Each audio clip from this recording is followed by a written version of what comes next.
Good morning, everyone. This is Josh Scherrer, author of the book 2020. If you notice, unlike the other videos, I have headphones in today. I woke up this morning and there are several thunderstorms rolling through the area today, so I am wearing these headphones because in my makeshift studio here, the rain kind of echoes off of the roof. So hopefully you'll be able to hear me okay. And hopefully I don't feel like I'm screaming the entire time over the sound of rain. Today, what we are going to look at are your questions for the month of July from my book, 2020. So let's go ahead and take a look at the questions and see if I can answer a few of them for you. The first question is from Chelsea, who asks, after your dad got attacked by a roamer, how traumatized were you? As in, how traumatized was Marlon?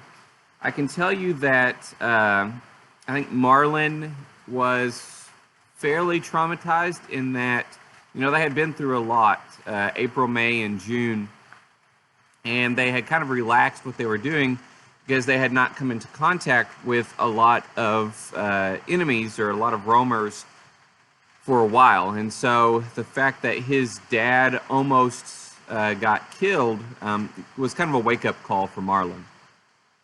Nira asked, why would Marlon's dad go into town risking his life to get medicine for his wife, who already knows she's going to die?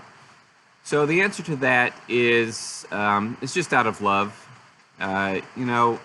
Even though you know that things may never get better, when you love somebody, especially husband and wife or whatever, that have been together for a long time, you will do things that probably won't make a difference, but emotionally it makes a huge difference. And so that's why his dad went, and that's also why his dad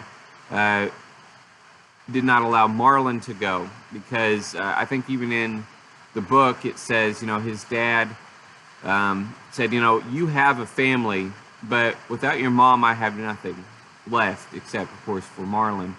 So that level of love can only be shared between, a couple, and it's much different than even a father-son or mother-son love.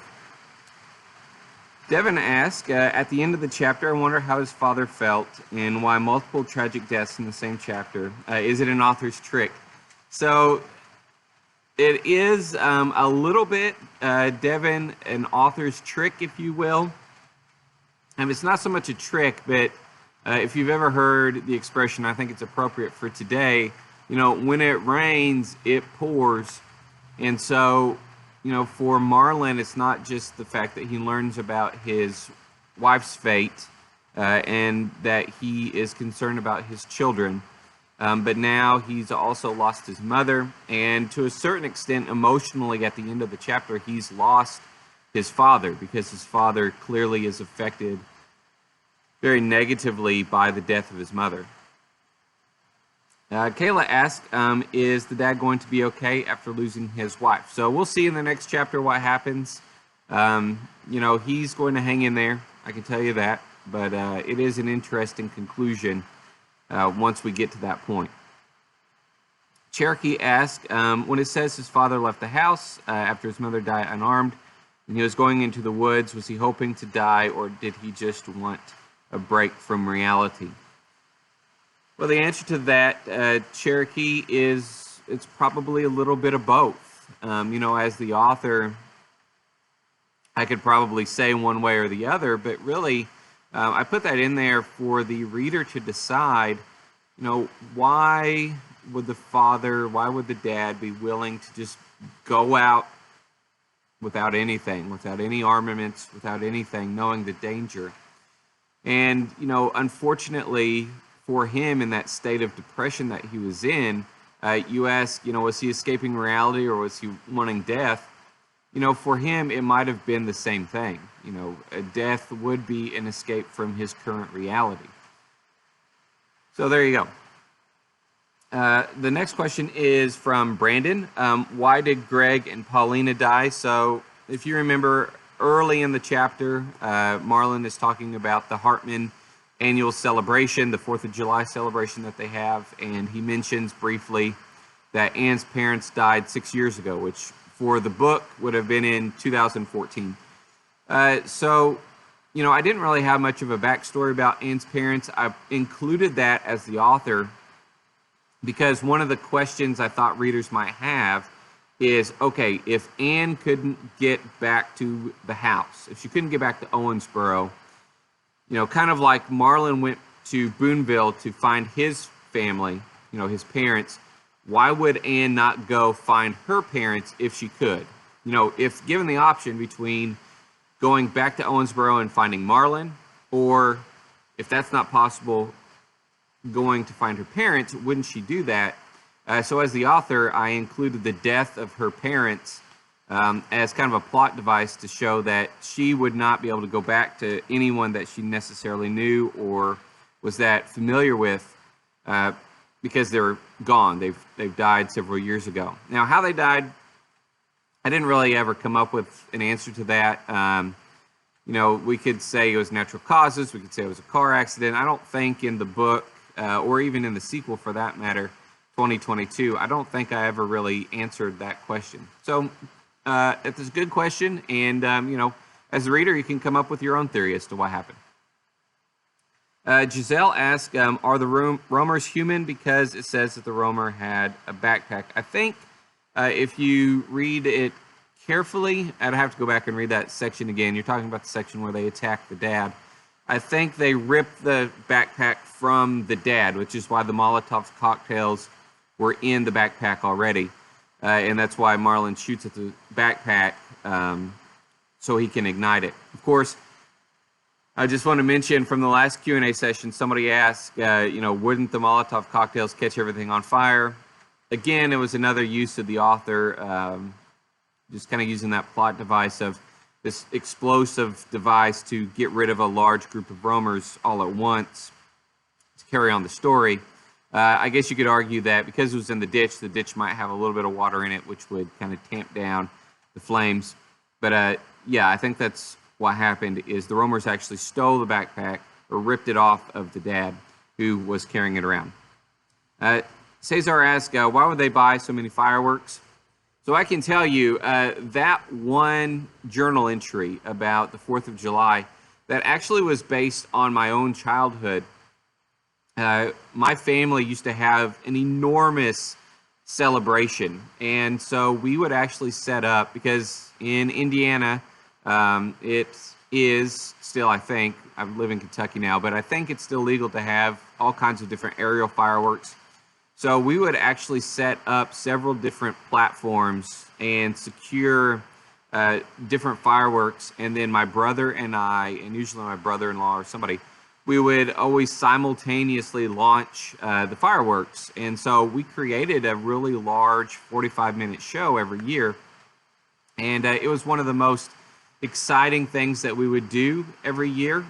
It was a time for all of us to get together as family, not just our immediate family, but our extended family, our in-laws would all come.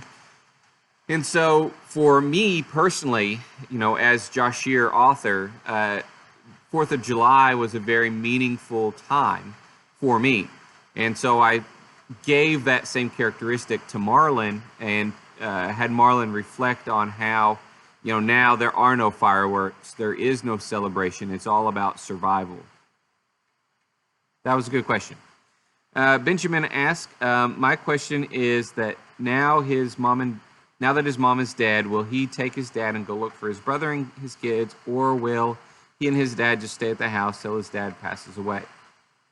So we'll find out very soon what happens to Marlon and his dad and whether or not they choose to stay. I think the immediate concern of Marlon at the end of the chapter on July is just the mental health of his dad, because clearly if his dad is willing to just wander off, he is in no condition to travel, especially travel under those circumstances. But we'll see what happens to them very soon. Brianna asked, why did you decide to add in the part about the fireworks and the mom being sick? So I think I mentioned that about the fireworks. It's just very special to me, so I gave that characteristic to Marlon. And then about the mom being sick, two reasons. One, it was a way to move the story forward, and you'll see where we're going with the story as you read the chapters. But the second part, I wanted her passing to be traumatic, but not because of a roamer, okay? Because up until this point, most deaths were caused either directly by or indirectly by, the IGA guy, for example, indirectly by the roamer attacks. The mom, we don't really know why she has a fever. We don't really know what caused it. In my mind, whenever I was writing it, I kind of just imagined that she had the flu. And, normally when you have the flu, of course, keep in mind, I'm writing this in 2013. When you had the flu in 2013, most of the time you were fine, no problem. But every once in a while, especially if you were elderly, you might have to get hospitalized because your fever would not go down. We've experienced, I think, a lot more collectively as a society, the risk of fevers and disease with this current pandemic. And so, it could have easily been something like a coronavirus or something that killed the mother. But I had her pass the way she did because I wanted to show that people are still dying, people are still experiencing, in a strange way, life and, by extension, death, even without roamer interference. Okay, so the next question is from Gabrielle. Why did they slow down on their patrols even though they just got attacked by 7 roamers? I think there's another question a little bit later that's similar to that. The short answer for that is fatigue. A lot of trauma will slow you down mentally. And if you are not mentally prepared to do something, it's very difficult to be physically prepared to do something. And so that's one of the reasons why they slow those patrols. So how is it that the mother died so quickly? Is it possible that she caught a certain form of the TBR virus? It is possible, Jory, who asked the question. But more than likely, it was probably just the flu. It was probably just something she picked up going outside. Viruses are all around us. And so that's something we have to remember in our current reality of the 2020 pandemic that we are experiencing, is that yes, we have to take precautions against COVID-19, against the coronavirus. But out in nature, there are other viruses always around us, and there always will be. And so you can still get sick. And so when someone does get sick here in the United States, or maybe in your own family, it is scary and it is concerning, and we do have to be aware that it could be COVID-19. But it could also just as easily be the common cold, or it could be the flu, or it could really be anything. And so that's kind of why the mother died so quickly, is because with the flu, if it's untreated and you don't have the correct medicines, you can't keep the fever down, your body will shut down. Addison asked, where did they go, or what happened to the area where the Molotov cocktails exploded?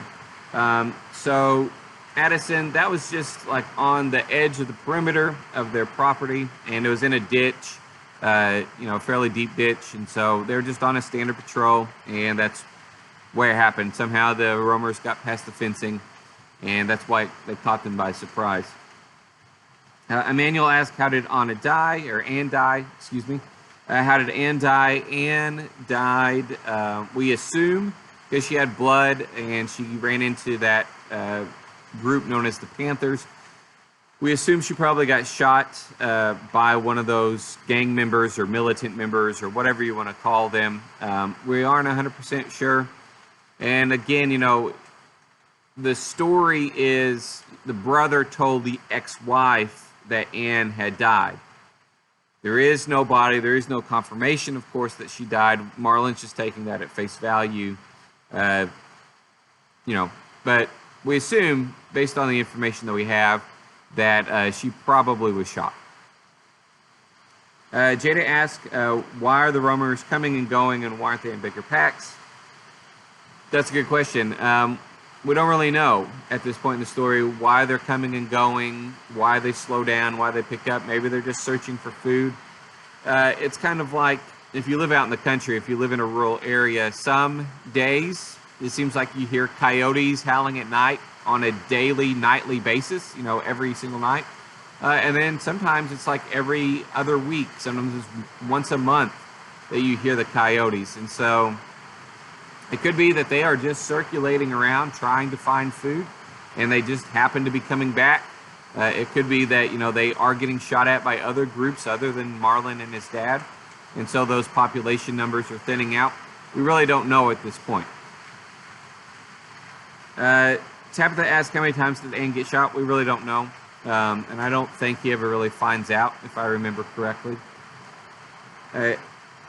Iana asked, what will happen when it's too dangerous to even leave the house? So what will happen when it's too dangerous to even leave the house? You're going to have to buckle down and just protect yourself, I guess. We'll see very soon, though, in the month of August, what happens. And then August, September, October, the narration really picks up speed. And we'll kind of see that. So Eric asked, my question is, will his dad stop being sad and get better in the future? Eric, I think his dad will always be a little bit sad. Just like if a loved one passes away, you always feel that loss. But will he be able to function? I think so. I think his dad will probably, if I had to guess, he'll probably recover enough to help out Marlon when he's needed the most. So Alexandria asked, why did the dad have a scorpion in his backpack? So the scorpion, some of you might think that's a misspelling. The scorpion is the gun. And if you knew that and you're wondering why he had the gun in the backpack, you can only carry so many things at a time. So his dad probably just had it for extra protection, and he put it in the backpack. And that's why when it got ripped out of his hands, this whole backpack ripped open, the scorpion fell out. And of course, if you have a gun and you get mud on it, you don't want to fire that gun, because if mud is in the barrel, the whole gun will backfire and it can injure you. Alessandra asked, why does he believe the city is lost? So he kind of mentions, I'm assuming you're talking about the dad, his dad mentions that Evansville had roamers out during the day. And although we've seen in the book, especially in the early chapter of April, that roamers were kind of out during the day, most of the attacks and most of the roamer sightings happen at night, which kind of indicates that the roamers are feeding and hunting at night, and they kind of disappear or sleep during the day. And so he just assumes that the whole city is lost, because if roamers are out during the day, that means no one is fending off the roamers, because they're just, well, for lack of a better word, the roamers are roaming free. That's kind of why they got their name. Okay, so Fabiola asked, would you be up to try and ask your dad if he is up to teach you how to hunt for animals and food? So if you ever run out, you would be able to hunt something since you are close to the woods. So that is an excellent question, and I think, I don't remember what chapter it is, but Marlon actually will go hunting. We don't really see it a whole lot, and again, it's kind of like we had a question the last time about why they didn't always look for a radio broadcast or a TV broadcast.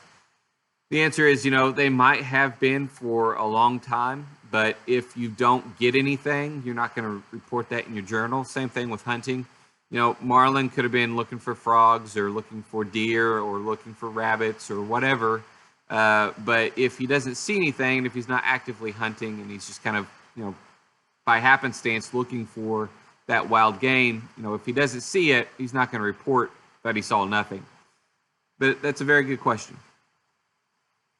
Michelle asked, how is the hospital still operating? That is a very good question, and it's one that I would like to point out as an author. You have identified a potential, what we call plot hole, and that is we needed to get information to the reader somehow about Anne so we could move the story forward. But to do that, I guess his dad could have gone by his brother's apartment and found, a note or something. But the easiest way for me, as the author, was, his dad's looking for supplies. So his dad goes to where he knows medical supplies probably would be, which logically, besides a pharmacy or something, would be a hospital. And it just so happens that hospital is managing to, operate. Now, probably not at full capacity. Probably it's more of like, an emergency station. We don't really know that for sure. Of course, the other question is, if that is a sign of civilization, are the people that work in the hospital, are they living in the hospital, or do they go home at night, or, what's the situation there? Are they getting some sort of payment? We don't know any of that, which is why it could be considered kind of a plot hole. But, it's operating because, for me, as the author, I think people would try to have a fairly normal life as much as they could, and that's going to vary from region to region. If you remember in the chapter, in that same general journal entry, the brother is going to try and go to Alabama because he had heard that there were no roamers in the Gulf. Of course, he doesn't call them roamers; he just says, there are no infections or whatever. So, in the Gulf states, Alabama, Mississippi, Louisiana, they might be operating fairly normally, and all these attacks and things might just be, localized to Kentucky and Indiana. We don't know quite yet what's going on. Okay, so Javon asked, did you ever find out what Dr. Staten said before the generator died? Stay tuned. That is a good example of foreshadowing. So you will see more of Dr. Staten. Carissa is asking, why weren't you as upset when your mom died? One of the themes of the book, and I've mentioned this a few times now, is that it is really about Marlon's humanity as much as it is about everyone's humanity. And so for Marlon, he is losing grips with his emotion. He mentions a lot that he is cold and that a single hot tear goes down his cheek when his mother dies. That's because he's almost numb to the pain. So he's trying to process the fact that his own wife is apparently dead, and now his mother's dead too. So there's only so much a person can take, and I think Marlon probably by this point has reached that point where he just can't take anymore. So he's sad, of course, that his mother's dead, but he just can't process that information. Okay, so another question is, trying to make sure I get all of these here. Another question is, what did the mother die from? Okay, Cecilia asked that. So Cecilia, as I said, I think probably it was just the flu or something, but it was kind of for the reader to decide what that was. Jayla asked, you think these days were going by slow, or were you not worried about it and just wanted to do what you used to do, like your memories of the 4th of July? So Jayla, that is an excellent question. And I think Marlon probably experiences all of that. I think some days are very, very slow, which is why you don't get a journal entry every single day, because some days there's not a whole lot going on. And then other days there's a lot going on, which is why he writes more on some days and, very little or nothing on others. But I think we can all probably, to a certain extent, answer that question of, does he wish to go back to the way things were? We, as a society, were under lockdown at Easter, which in Christianity is, one of the most special days in that religion. And we're entering Ramadan, and we also had Passover in Judaism. We're entering Ramadan for those of Islamic faith, Muslims. And we are under lockdown, or we are self-isolating during those religious holidays. And so for a lot of Americans, most Americans even, we are not celebrating the way we usually do. And if this extends, the pandemic that we have extends into June, into July, Memorial Day celebrations will be different. which are usually at the end of May. The 4th of July may be very different for people. Sporting events have all been canceled until further notice. Even things like going to Disney World, families all across the country are getting ready for summer vacation. And a lot of those families might go to Disney or Disneyland, Disney World, Holiday World down here in southern Indiana, all the theme parks in Ohio. All those places are not open. And for Americans, we long to get back to the way things were. And I think Marlon probably experiences that as well. So Jair asked, how did Greg and Pauline die? As I said, they may have died just from natural causes, heart attack. They might have been elderly. Maybe they both got sick and passed away. Maybe there was a car crash. We don't really know as readers, and it's kind of just for you to formulate your own theory and your own thoughts on that. Carla asked, so are there other states that are not affected? And that's kind of the million-dollar question that we've gone over a few times. We don't quite know yet what's going on, and we'll get a few answers as we go through the book. Kylan asked, how long is this illness going to go on? And is it just going to keep getting worse? So, again, that's where fiction mirrors reality. We are in the middle of our own pandemic right now. And one of the questions that a lot of people have, if not all people have, is how long is this pandemic going to last? And if you have been watching the news, you can see that there is a debate among government officials. There's a debate among general people, the population. When is the pandemic going to end? Should we reopen the economy? Should we stay in self-isolation? What's the danger? Is there a danger? Some people deny that there's a danger at all. Some people go to the other extreme and say, we all need to be in our houses. Do not leave your house at all. We just don't really know because there's not enough information. And in the book, there is not enough information for Marlon to make a decision that is foolproof, that is guaranteed. So as the reader looking in to Marlon's life, we could argue, Marlon, you should have gone to find your family, your children and your wife. You should have been the one that got shot at by that Panther group. Anne shouldn't have been on her own. Why did you, in the first place, not go with them on vacation? But we can't predict what we don't know. And for Marlon, he just does not know enough information to know when that pandemic, the TBR outbreak, when it's going to end, or if it's going to get worse or better. Just like we don't know 100% if it's going to get worse or better. Eventually, for Marlon, things will get better in society because they have to, And just like for us, things will get better. Sacrifices will be made in addition to what we've already made, just like we'll see Marlon's sacrifices will continue to be made. But we just have to continue going on, just like Marlon has to continue going on. So, that was a very detailed question. Sorry. Johanna asked, why did the main character not grieve over his wife's death or his mother's death? It seemed like he didn't really care much. When his mom died, he was upset, but then he didn't really care anymore. Same for the wife. So, as I mentioned, I don't think it's that he doesn't care so much as he just can't process that.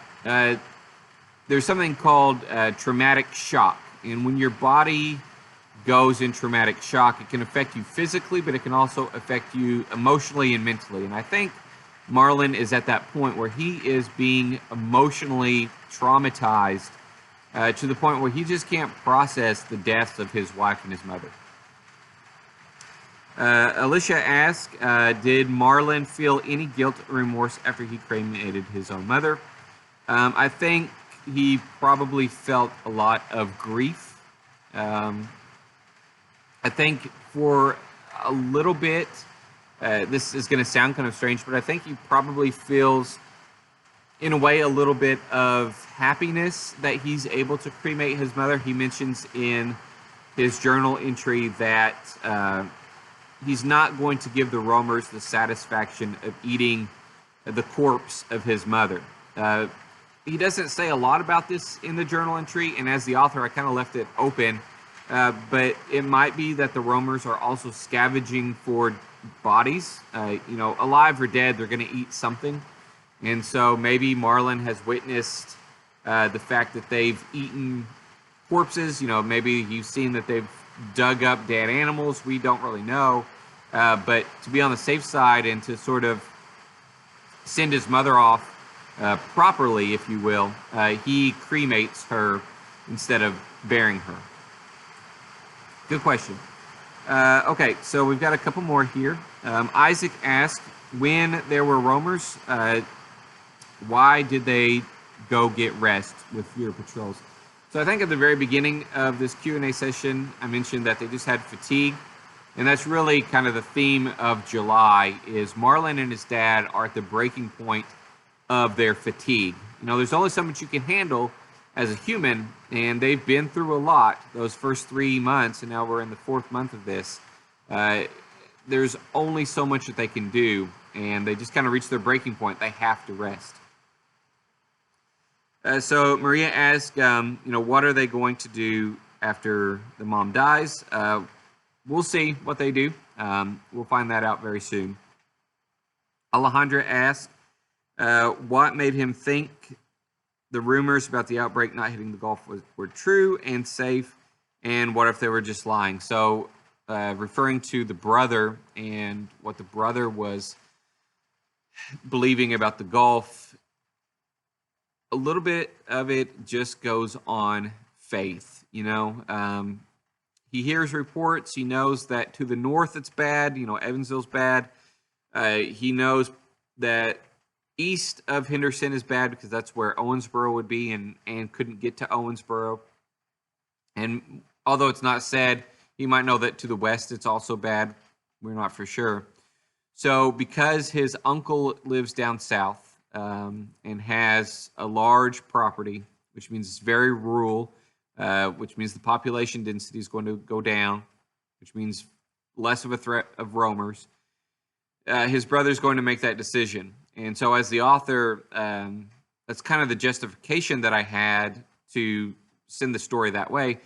But then also, as the author, I have to keep the story moving. And so one of the plot devices is Marlon now has a destination to reach by the end of the story. So if Marlon continues to develop his character and he decides, okay, now is the time to find my children, because he's wrestled with that throughout the book, he has an actual spot to go. Because up until this point, Marlon wants to find his children, but doesn't even have a starting point. He doesn't know, are they in Henderson? Are they in Owensboro? Did they finally get back home?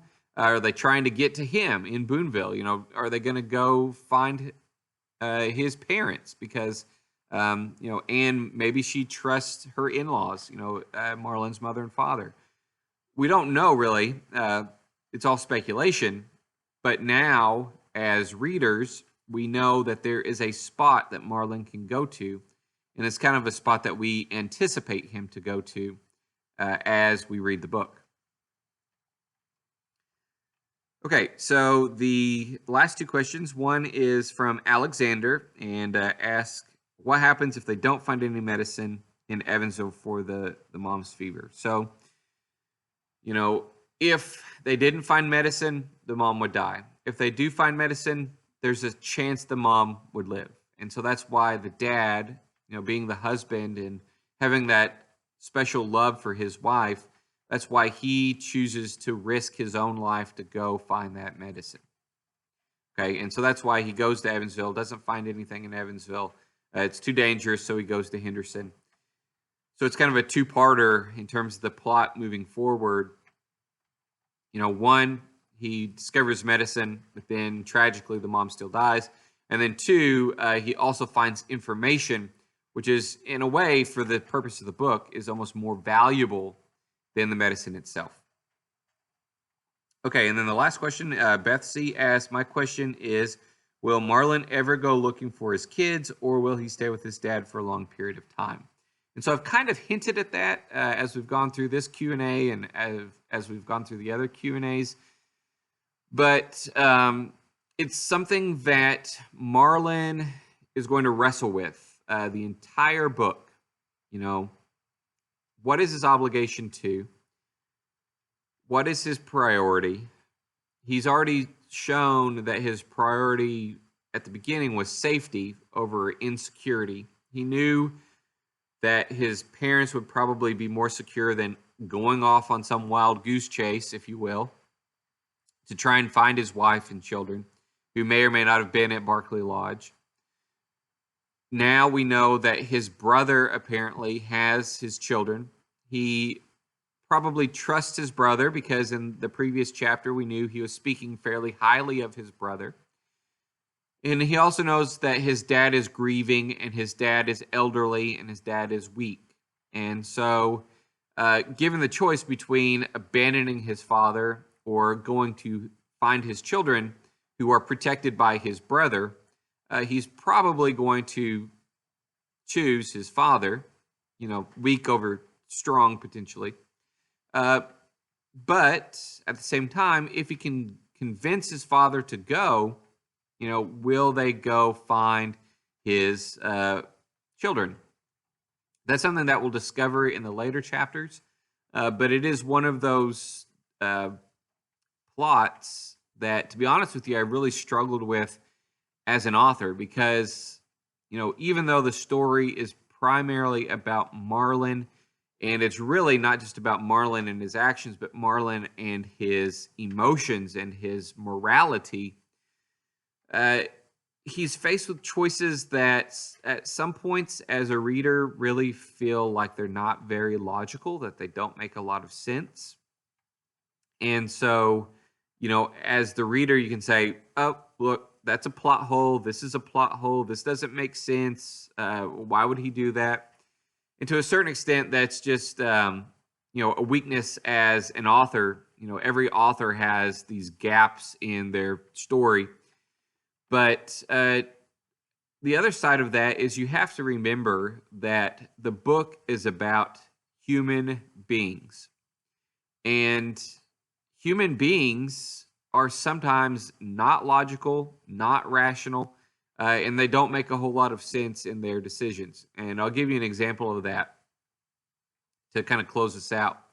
So with everything that Marlon does, you can always question his decision. And from the outside looking in, you could say, well, this is bad writing, or this is Marlon is just not thinking clearly. But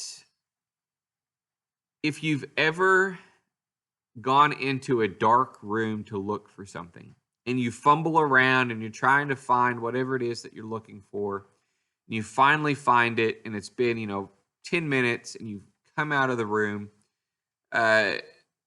on your way out, you notice the light switch that was on the wall the whole time, and you think to yourself, why didn't I just turn on the light? It would have been a lot easier to find what I was looking for, right?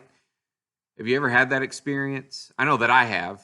And so the reason why you don't find that light switch first is because you weren't going into the room to look for the light switch. You're going into the room to look for that object. And so for Marlon is focused on a specific object. And that object changes throughout the story, but he doesn't see the, light switch on the wall, if you will. He only sees this tunnel vision of what he's prioritizing at the time. And that's the way humans operate a lot of the time. You have to really train yourself to take a step back and realize that it's not about the object, it's about the whole room, and that you need to use everything in the room to your advantage. And Marlon struggles with that.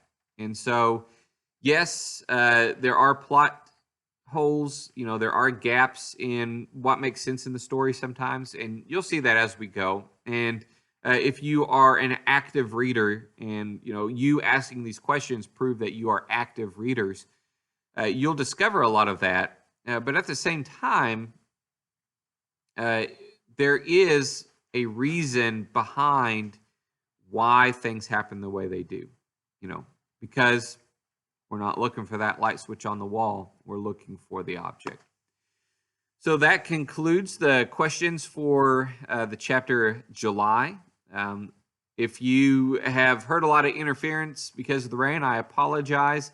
Of course, now that I'm just about done, I can hear around me that the rain is fading away. So hopefully for the next round of questions, it's a nice sunny day outside, and in this makeshift studio, there'll not be as much sound going on around us. But until then, I hope you guys have a great day. Keep reading, and I hope you continue to enjoy the rest of the novel. I look forward to seeing your questions and answering them for you very soon. Till then, take care.